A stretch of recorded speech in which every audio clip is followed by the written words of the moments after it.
Gingrich bilan suhbat 3. Trump Demokratchilar partiyasi saylab chiqqan Cumhuriyetçi prezident. Tərcüm qilguvchi Uyg'ur Pidoi tarjimonlar guruhidan Javlon. Ilova. Trump Cumhuriyetçilar sepiga qetildi. Halbuki Cumhuriyetçilar parvardigor bekitgan axloq g'oyasi, hukumat prinsipi va iqtisodiy prinsipga amal qildi. Bugun qaraydigan bo'lsak, Trump yo'lga qo'ygan barliq siyosat tamoman Cumhuriyetçilarning siyosatidir. Shunga u Amerikada qayta gullangan konservatizmning an'anaga qaytish tarafdorlarining 4-o'rniga tizildi. Ziyorat qilguvchi Fang Wei, Umid sadosi stansiyasining muxbiri. 2019 yılı 6 noyabr. Umid sadosining tajribalik riyosatchisi Fang Wei Gingrichni maxsus ziyorat qildi. Bu bir yurish maqola uning bu qitimliq ziyaratining esil mazmunlarini davomli tunishtirdi. Bu maqola konservatizmlarning vakillik arbobi prezident Trumpning qanday qilib konservatizmlarning ideyasi bilan tez va osonli tutishalganligini bayon qildi.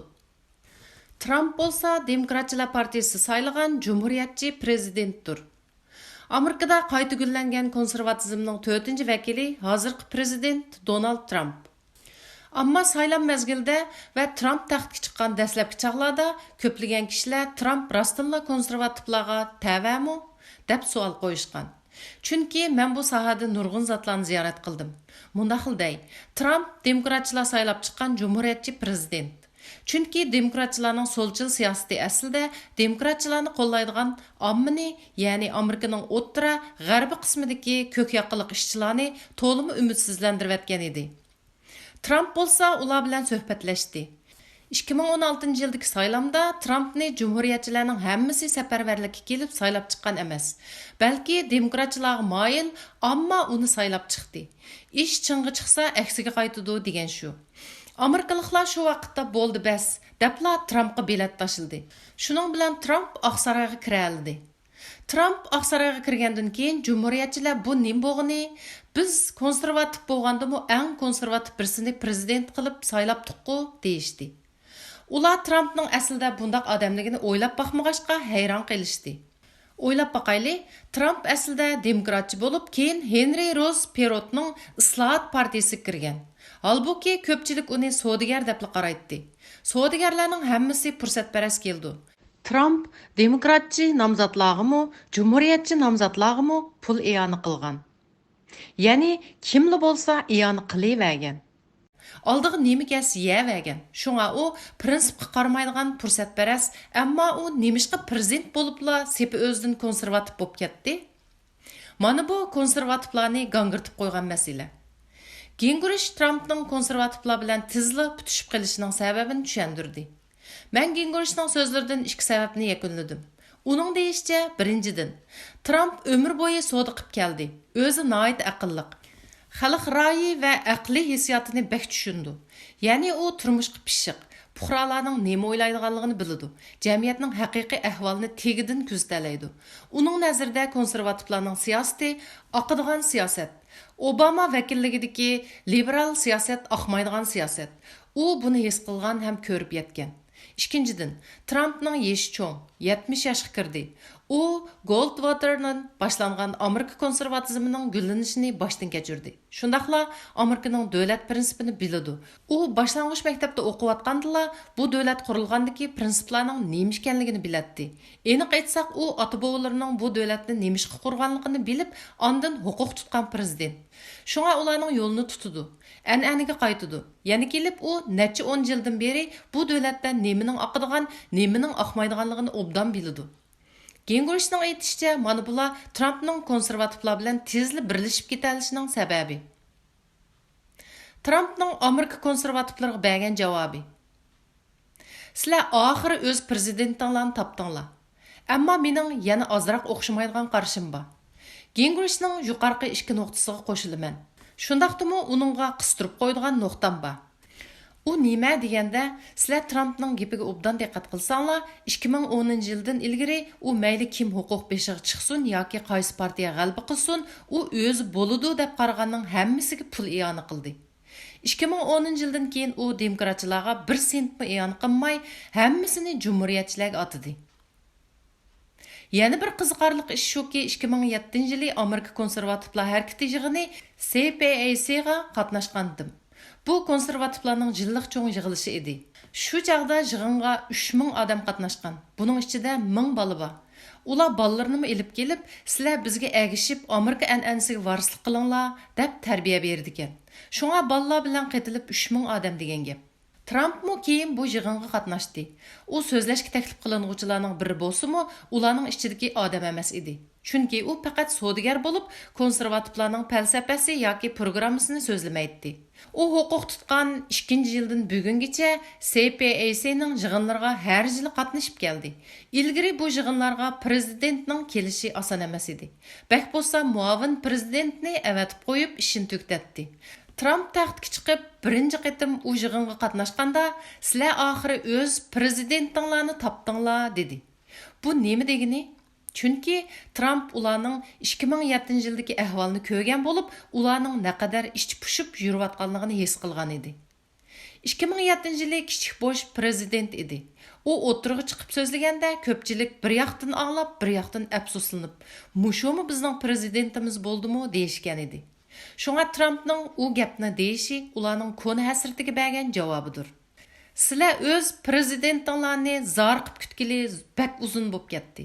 Bugun oxir o'z prezidentinglarni topdinglar.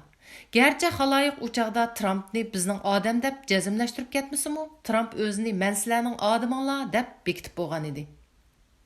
Trump Amerika konservatizmining qayta gullanishi va an'anaga qaytish yo'lidagi 4-chi muhim shaxs. Mencha yaqinqi 10 yilda Trumpning ideyasida g'oyat zo'r o'zgarishlar bo'ldi. U bara-bara konservativlar sepiga qaytildi. Ammo o'zi bundaq demidi. Davron sanmadi. Trump dabdabilik gap qilmaydi. Rasmiy davlat yig'inlarida boshqalar yezib berganni o'qiganni hisob olmaganda odatda qog'ozga qaramay so'zlaydi. Yaqinqi 10 yildan beri uning ideyasida darvaqa cho'ng o'zgarishlar bo'ldi. U rasmiy konservativlar sepiga kirdi. Konservativlar axloqqa rioya qildi. Trump yosh vaqtida quruq so'ylab begzod edi. Og'ziga nima kelsa shuni deydi.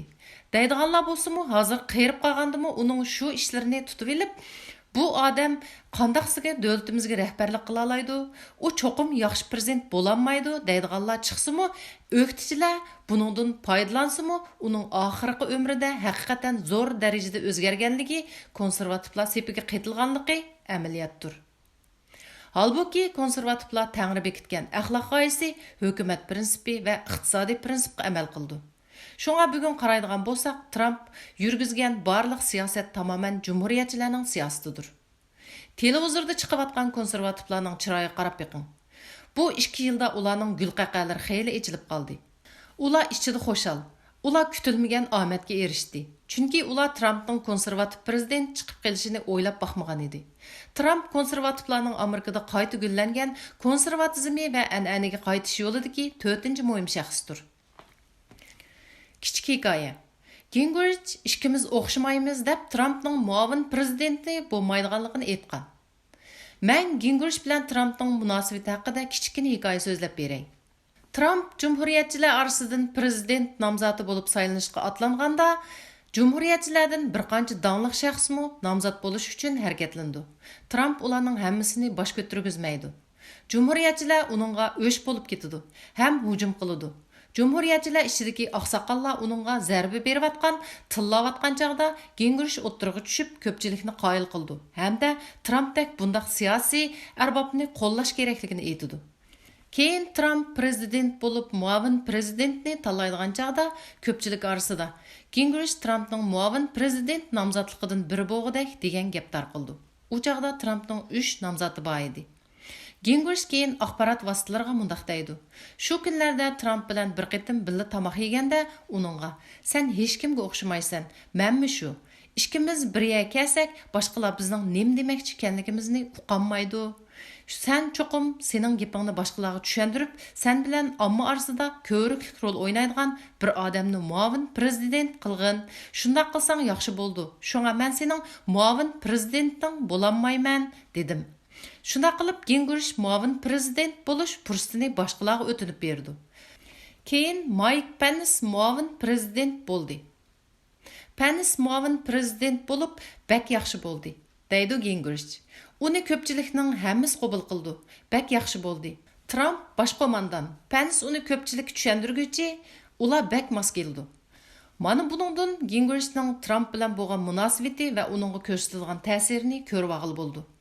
Gingrichning Trump bilan Xitoyning elishishi, Amerikaning eng chong tahdidga yuzlanishi nomli yangi kitobi qanday kitob? Әмдікі gap Gingrichning yangi kitobi haqida bo'ldi.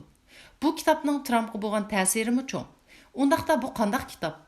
Gingrichning o'tgan 10 yilda yozgan kitoblarining hammasi degidek cho'ng siyosatlarga munosabatli bo'lib, temisi nihoyat cho'ng. Uni o'tgan 5000 yillik tarixini qidirib chiqqan desak, oshirib o'tgan bo'lmaymiz. U Xitoyning aminiya va urush qaqibakliklar davridan boshlab bugungi Osiyo, Yevropa, Afrika qit'alaridagi ishlar va bir belbog', bir yo'l qurilishlarigacha hammani bayon qilgan.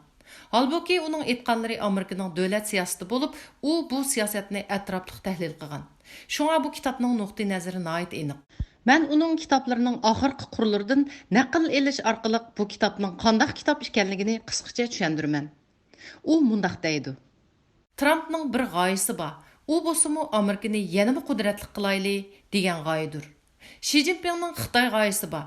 U bo'lsa-mu Xitoyni dunyodagi eng kuchli davlat qilish. Bu ikki g'oya bir-birini chetga qoqidi.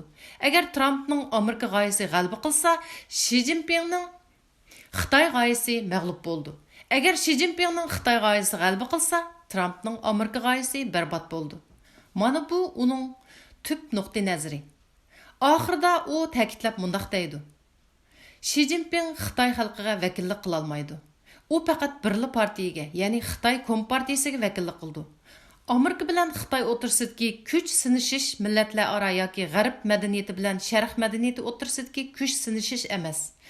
Undaqda nima uchun bundaq bo'ldi? O'ylab boqaylik. Agar Xitoyni so'rayotgan hukumat kompartiya hukumati emas, normal hukumat bo'lgan bo'lsa, bu siyosatlarning hammasi, jumladan Trumpning siyosati barliqqa kelmaydi. Shunga buningdan ko'rilishqa bo'ldiki, Trumpning raqibi Xitoy kompartiyasi, ya'ni kelib ularning elishishi yo sen o'lsan, yo men deydigan keskin kurash bo'lib, ikkala taraf utadigan ish yo'q. Mazkur kitobda ishlarning qoidasi, dalil isbotlar va hal qilish choralari o'tirib qo'yilgan. U mundaq deydi. Men masalani deb qolmay, balki hal qilish loyihalarini o'tirib qo'ydim. Shunga bu kitob nihoyatda atrofli yozildi. 300 necha bet. Ismi Trump bilan Xitoyning elishishi, Amerikaning eng chong tahdidga yuzlanishi. 29 oktyabr Gingrich Kaliforniya universitetida bu yangi kitobi haqida nutq so'zildi. Fangwei va boshqa muxbirlar berib angladi hamda Gingrich bilan suhbatlashdi. Fangweining Gingrich bilan elib borgan maxsus ziyorat xotirasiga qiziqsanglar, mazkur maqolaning davomiga diqqat qilg'aysizlar.